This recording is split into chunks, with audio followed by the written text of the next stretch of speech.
Hey everybody, want to welcome you to the mechanic shop. This is actually what I do a lot. So if you've been seeing my GoPro videos of the Grand Canyon and other places, which will be coming soon, I'll show you all the pictures and everything. They're not quite as popular as all my controversial videos, but you know what, gotta have balance. Today what I'm gonna do is just show you some trout fishing, and at the end I'll show you how to clean a trout. But I want to show you the baits that work best for me is the Berkley power bait. This is a different orange bait, but I personally, especially here where I'm fishing, the orange Berkley power bait works great. You can try marshmallows, which this is actually cheese flavored. You can use these little salmon eggs, which work great too. But usually what I do is I stick with the dough baits, and when I use the dough baits, also take a little canister of glitter. I know that sounds weird. The glitter, especially this multicolored glitter, works fantastic. And we'll see what we catch here. I'll show you the type of hooks that I use. Now with trout fishing, the one thing you want to do is you want to use a smaller hook. Some people try using bigger hooks, but most of the time you're not going to catch them. This right here is just an itty bitty hook, and it works very well. Some people use tiny treble hooks. Personally, I don't like them as much. You put it on a leader, and it depends on the depth of where they're at. Like right now, where we're looking, they're about 30 feet out. We've seen them hitting the top. They're really close. The one just hit over there, probably about 20 feet off the bank. So that's something that you want to see is watch where they're hitting. And the bigger ones are usually in the deeper spots. So if you can find a deeper hole, that works out great. But you want to put a leader on it so that the dough bait, when you put it on, actually floats. And the weights, these are slider weights. You want that because when a trout feels any weight against it, they automatically spit it out, and you want that trout to keep it in your mouth, in the mouth. And you want to keep your line to where it's not taut like that. You want to keep it a little bit, especially on days like this when it's not windy, you want to keep it a little bit loose just so you can see when the line starts going. Then you can set the hook. And when you set the hook, don't set it like you would set it trying to catch something else. Just set it lightly, because a lot of times, unfortunately, they swallow the hook, and when you actually set it hard, it'll pull it right out.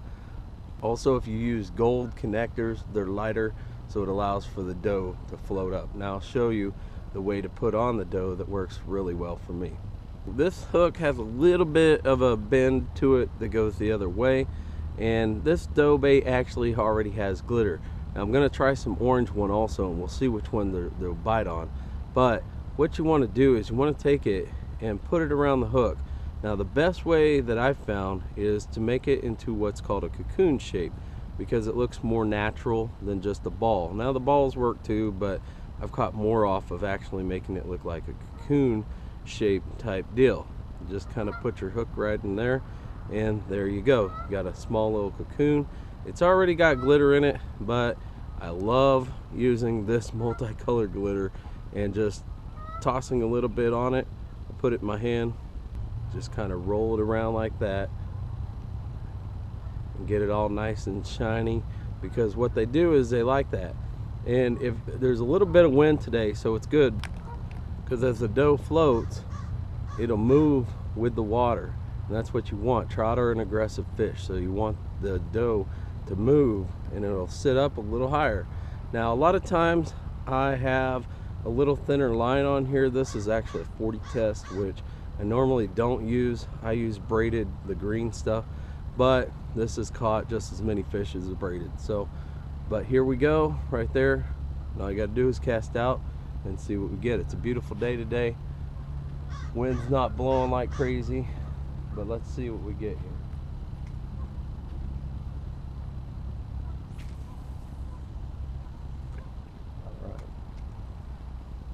What I like to do is I like to keep it just about loose enough to where I can still see the little loops, because they'll pull those tight once they grab onto that line.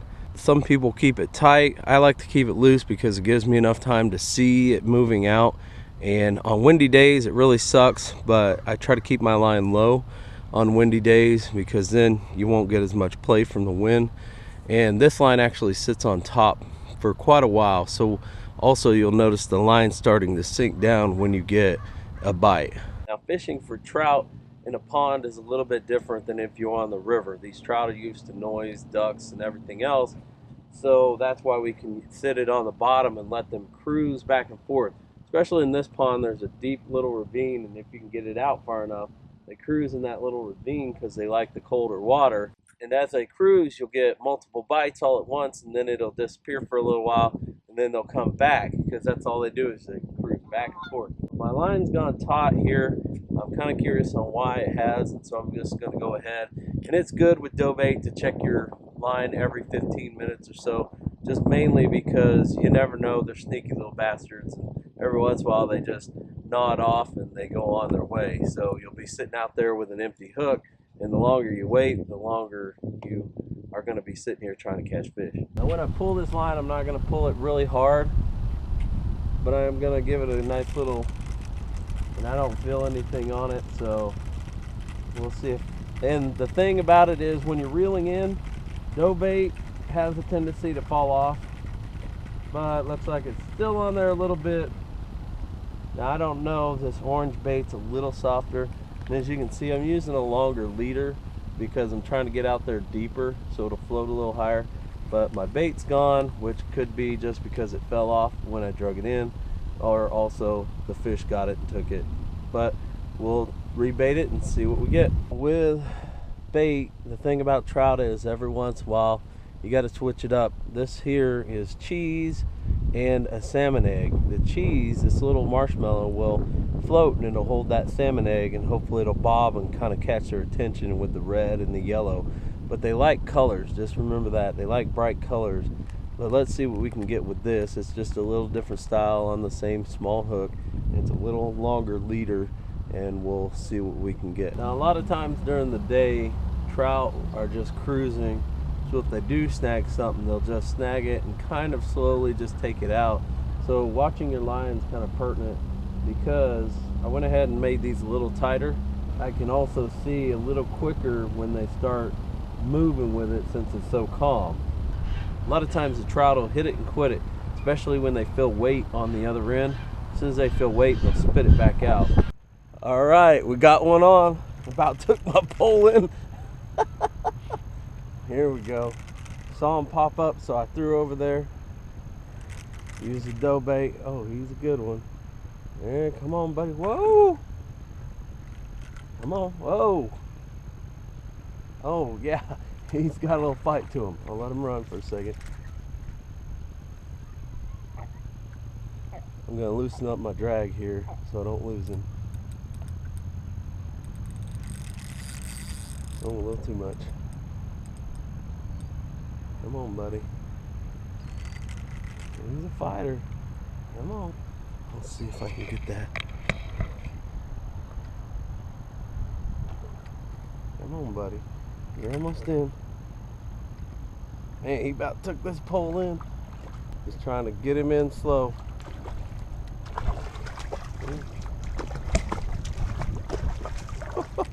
There we go.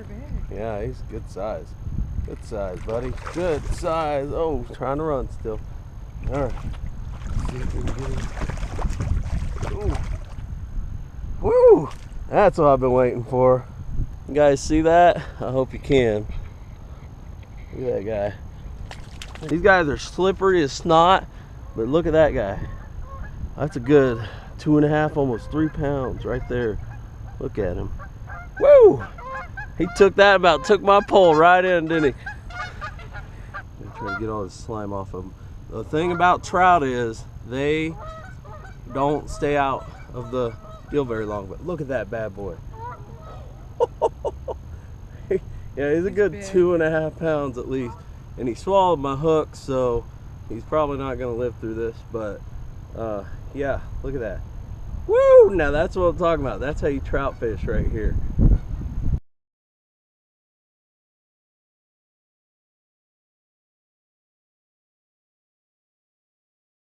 Night wasn't a bad night. We were there for a while, but this guy's at about 3 pounds. We're gonna go ahead and weigh it. I should want to make sure we get that. Show the camera. What does it say? 3.02 or 2.95. We're gonna try it 3 pounds. Right at 3 pounds. So Yeah. that was a big fella right there. This fella right here, I almost feel like I need to put him on a piece of wood or Oh, something. he's not in there. There it is. Taxidermy there. Pretty fish. 2.2. All right, so officially we have that. Now what we're gonna do is we're gonna learn to clean these bad boys. What you wanna do is cut right behind this little fin, about head here. I'm just gonna use a fillet knife and just take it right here. All you gotta do is just cut right through. They're really easy to cut.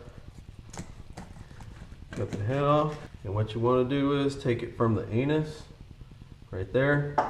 Just cut right into there. Yeah, that knife is sharp. Nice. Right there. And a lot of people use the guts and stuff for chum bait, whatever. But look at all that good stuff right there. What we'll do is we'll just dump. That's a lot of fish to try to hold on to. Now that we've basically cut the fish open, I mean literally, it took like a whole 2 minutes to get all the guts out because they literally just fall out. But there's this vein back here, and it's a red vein. What you want to do is just take a spoon, or you can take your knife or whatever. Oops. And it's a weird consistency. Let's just say that. And you might have to take your knife and cut into it first.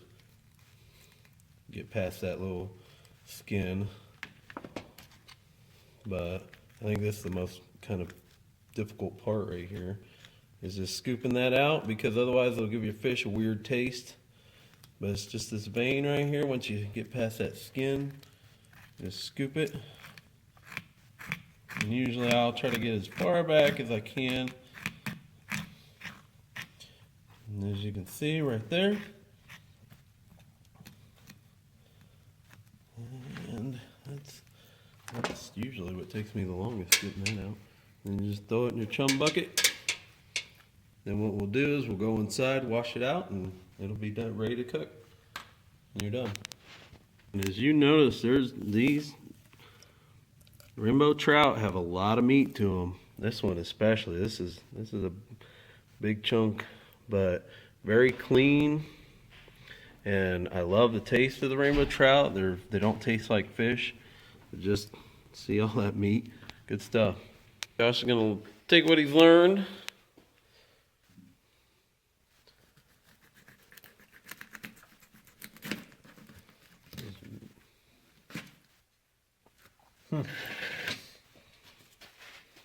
Just right at the hole, huh? Yep, just right there and all the way down.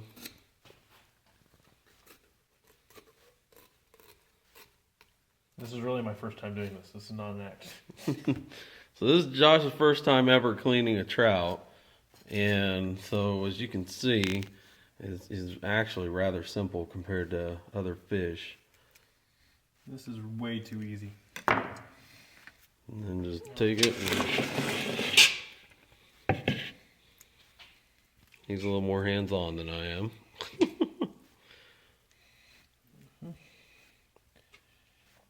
All that. That was simple. And you cut this up here, right? Yep, just cut right into it. Right down the whole length of it, huh? Yep. Get past that little thin layer of skin. Yeah. And take your spoon and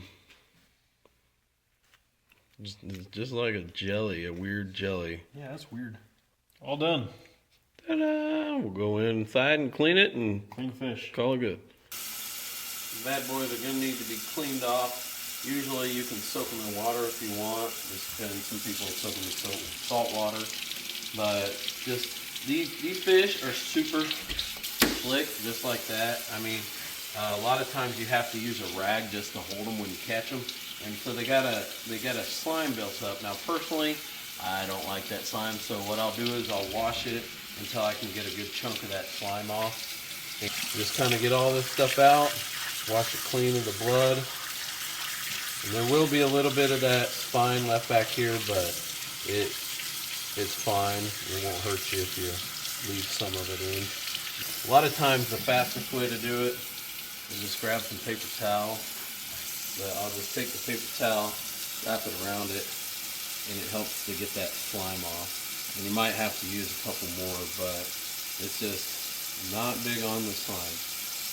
And you don't have to get it completely slime free, just to where, you know, you feel where once you cook it, because what you do is you'll take this and you'll cook it with the skin on. And a lot of people might not understand that, but you just like this, you can throw it in the oven, 400 degrees, 375, somewhere in there, and wrap it in tin foil. Put butter in with it, some garlic if you want, lemon. So a lot of people like lemon. And literally once you pull it out, once it's done, make sure that right in here, this is cooked. And it'll be flaky because the skin will fall off, like literally just come right off. But you want to kind of poke in here and make sure that this is nice and flaky and it's still not looking like this. So as you see, it looks still like, but it'll become flaky and it'll just flake right off. The only thing I don't like is these guys have pin bones, and as you start getting to the meat back here, these little bones will fall off in the meat, whereas these, once you start taking the meat off, literally you can take the bones and peel it up like a cartoon, and it comes right out, the whole spine, everything. But you just got to be careful of these pin bones in the back. But that's pretty much how you cook it, how you fillet it, and how you catch it.